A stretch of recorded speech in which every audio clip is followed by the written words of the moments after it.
Hi guys, it's MJ. Thank you so much for clicking on this video. I wanted to share some really exciting news is that I will be starting a master's program in creative writing at University, which I'm so excited to return to England. If you don't know already, I'd spent 10 months in the 2021 through 2022 academic year doing an internship in Leicester, and so I get to return. So for this past year, 2022 2023, I returned home. I came home, started working. I'm really glad that I got to spend a whole year at home with my family in the Bay Area, in the San Francisco Bay Area, and I've been really loving getting to connect with my family in a different way. And honestly, this is my first time as an adult living in my hometown. So it has come with a lot of learning curves, but even still, I'm really grateful that I got to experience them here at home. So I wanted to make this video for a while because I felt that I think it would have been helpful to have known these things before going to England, but again, I kind of just learned how to navigate the things I needed in order to live better, to live more easily while overseas. And I thought to make a video of it because I thought it'd benefit others who plan on moving to England, going to England, visiting for a significant amount of time, things that I wish I knew before moving to England. But here we go. One of the things that popped into my head was, well, two things. One was a UK phone number and another was a UK bank account. And from what I've learned throughout the time that I've been in England is that the banks in England, you can send money like via their bank details, which is really cool and really convenient. But we have things like Cash App or Venmo or Zelle, which are pretty easy, but it's like a third party like app download that you have to do, whereas it's like so easier just to go in your own bank account and just send it to another bank, which is so much more easier. But anyway, I've quickly realized that using my US bank account card in order to buy things in the UK, like food, paying for rent, just sending money to people when we ever like go out to eat, I just felt like having to pay for all the international fees every time became so annoying and so inconvenient that it's a lot easier just to have a UK bank account in order to send money, in order to pay for things, which again is just a lot easier. And in order to get a UK bank account, you need a UK phone number. So these are the top two things, and this is my own experience. This is, no one's paying me for any of this, and I will tell you which ones I decided to go with. And while I was trying to find more information that was a lot easier to send money like to a UK bank account, how to start a UK phone number, which one to pick, because there are a variety of them, I did watch a few YouTube videos from previous people who were international students. So if this helps, I'm really grateful. But yeah, so hopefully it makes it a lot easier. I think I'm going to start with the phone numbers. At first, I didn't think I would need a UK phone number, but ultimately it just became so much easier in order to not pay for a US phone bill because it is quite expensive, whereas I felt like in the UK they have bundles and it's just so much more easier to pay for what you use. I do have my laptop with me just so I can quickly reference some of the things that I want to mention. For instance, the different types of UK phone companies. So these are ones that I was considering and ones that I've heard of, so I'll mention those. Things such as O2, 3, Vodaphone, and Giffgaff. Those were, I think, the four big primary phone companies, and I ultimately went with Giffgaff. Giffgaff has their own app, and I got the SIM card sent to my address, and so it's easy activation.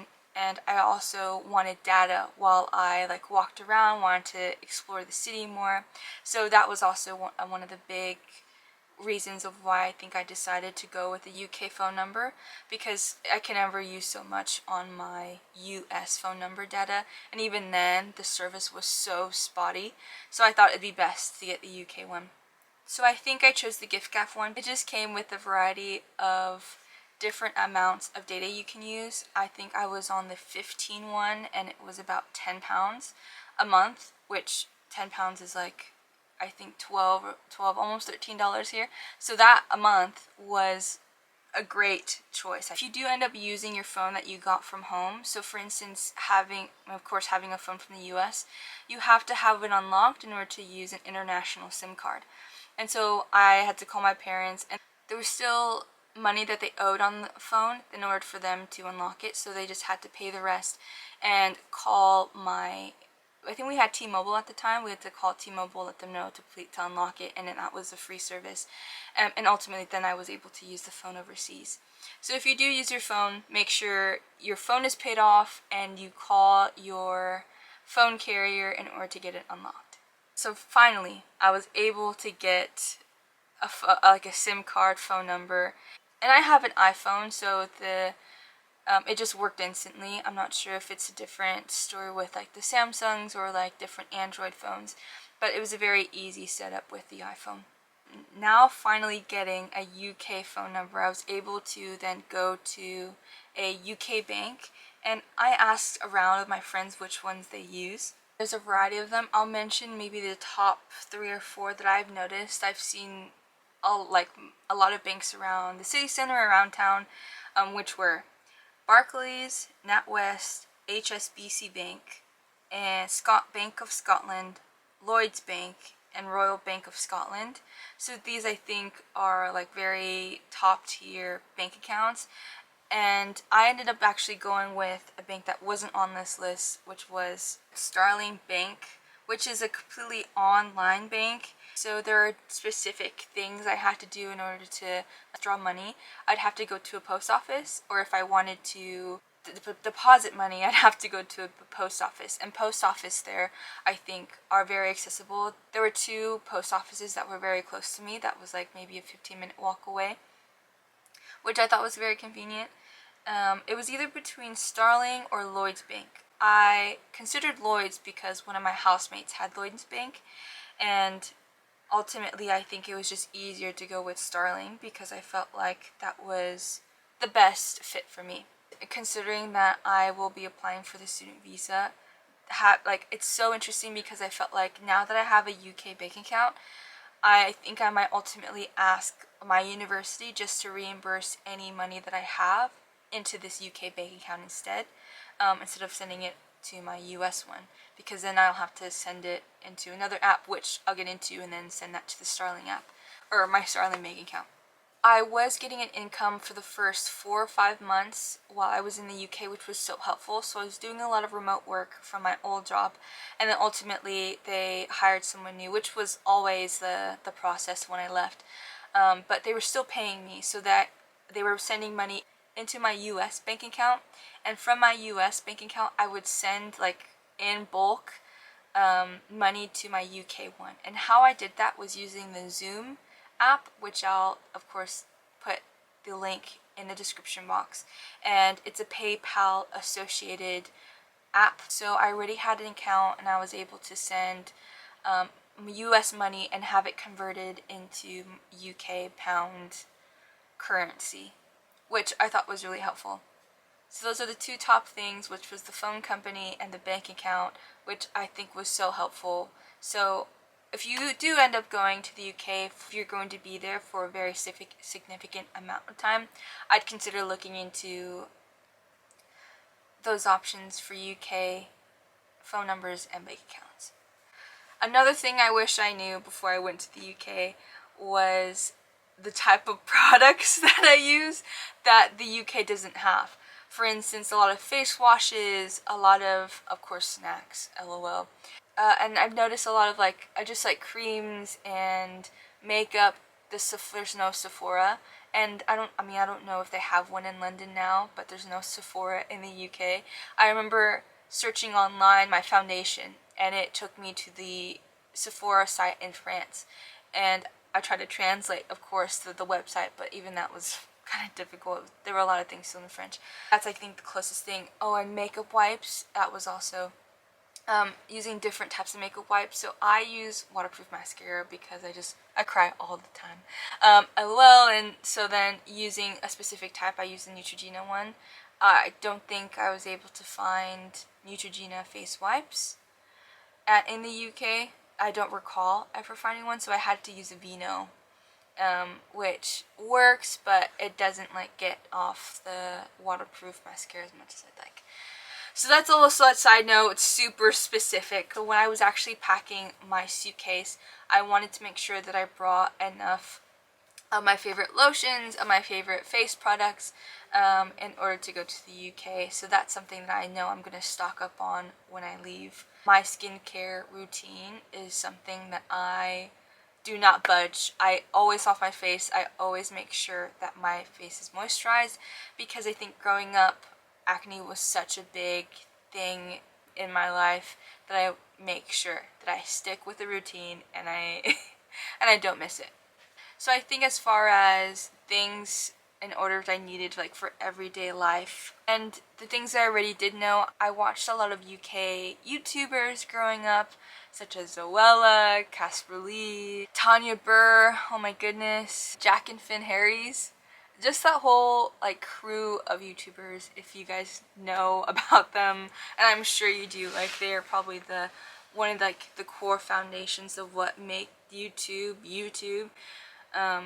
And so the reasons of why I think they've actually inspired me to start this YouTube channel, and just like watching them too. So it's just really cool to see that I'm actually posting videos. And I mean, it took a long while, and I'm glad I started when I did, but even still, they're a hardcore team. They're it. As far as visas, what I can recommend looking at visas is that you read everything that you can. Make sure that you meet the requirements. Yeah, just make sure you follow all the directions. I think part of the time when I first applied for my visa to go the first time I did was that I, of course, had no idea what I was doing. I just followed the directions, did what they tell me, double checked all the dates, double checked all the times, just made sure that everything was perfect, because I didn't want to mess anything up and I didn't want them to deny my visa. And so the second time when I did apply, the reason why they denied my visa was because I had applied on the same visa the previous year. So I wasn't able to do that. There had to have been at least a 12-month gap between me applying for another visa. But even still, like, I honestly believe that the Lord wanted me to be home. And I think it's just so cool that going back for school as an English major, doing creative writing in my, like, essentially the motherland of my major, is also a really big dream. I know I'm going to have to take up all the food that I can before I go back, such as In-N-Out, Nations, all the hamburgers, hot dogs, Costco, hallelujah. They have a Costco out there, which is really nice, but it's very different from ours, in the sense where not everyone's able to get a membership. Like, well, everyone's able to get a membership here, but over there you have to be a part of a company or have a vocational position, like a doctor, teacher, things like that. So, I know I'll have Costco hot dogs when I go back, but even still, yeah, I'm just really grateful for the experience of being able to go back to England. Honestly, I think it's the fun of it. The fun of being able to go to different places, be fully immersed in the culture, and knowing that it's not going to be like your hometown. Knowing that it's not going to be like where you grew up. Yes, I understand there are some instances where things can be familiar, like you understand or know about certain things, but even still, experiencing a different culture, I think, is so necessary to understand that the way of life, the way that things are, is not the same, or it can be slightly different in another country. Yeah, so it comes with the experience of realizing that some places don't have things. Some places don't have the same influences or cultural knacks or quirks that you might be used to. And that was probably one of the coolest things being in the UK, is being fully immersed in the culture and the mindset and perspective of the English, all the while, of course, being tethered by the love of God. And that's what I'm really excited about. Again, thank you guys so much for watching, and I'll talk to you later.